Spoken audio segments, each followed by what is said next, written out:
اعلیٰ حضرت امام اہل سنت امام عشق و محبت کو نماز جو ہے اس سے عشق تھا، عشق کی حد تک لگاؤ تھا، یہاں تک کہ اعلیٰ حضرت امام اہل سنت ایک مرتبہ بیمار ہوئے تو چل نہیں سکتے تھے، تو اپنے ساتھ اہل محبت جو ہے انہیں فرمایا کہ مجھے جو ہے اٹھا کر مسجد میں لے جائیں، اور جماعت کے ساتھ نماز پڑھتے تھے۔ یہ تھا جماعت کے ساتھ اور نماز کے ساتھ آپ کا عشق۔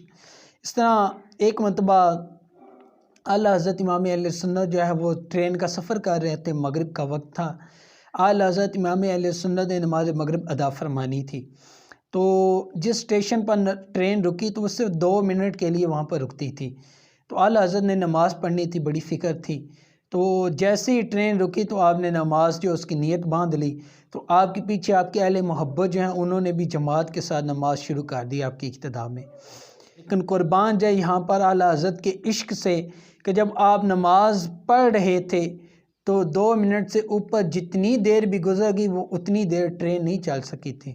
حالانکہ لوگوں نے دیکھا کہ وہاں پر سبز جھنڈی وہ لہرا دی گئی تھی اور لائن بھی کلیئر تھی، لیکن ٹرین چل نہیں سکی تھی۔ اور جب اعلیٰ حضرت امام اہل سنت نے اپنی نماز کا سلام پھیرا، جیسے سلام پھیرا اسی وقت جب وہ ٹرین جو ہے وہ چل پڑی تھی۔ یہ تھی اعلیٰ حضرت امام اہل سنت کی نماز سے عشق کی بات۔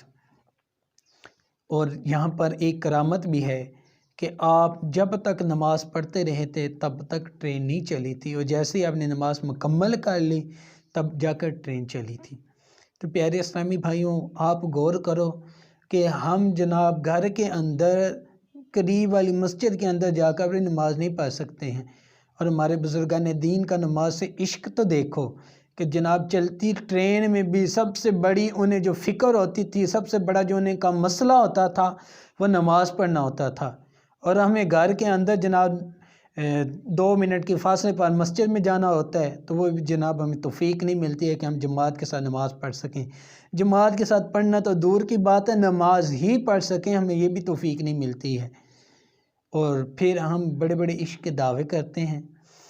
تو پیارے اسلامی بھائیوں کہ ہمیں چاہیے کہ ہم بزرگان دین کی سیرت کو مطالعہ کریں اور اس کو مطالعہ کر کے اس پر عمل بھی کریں۔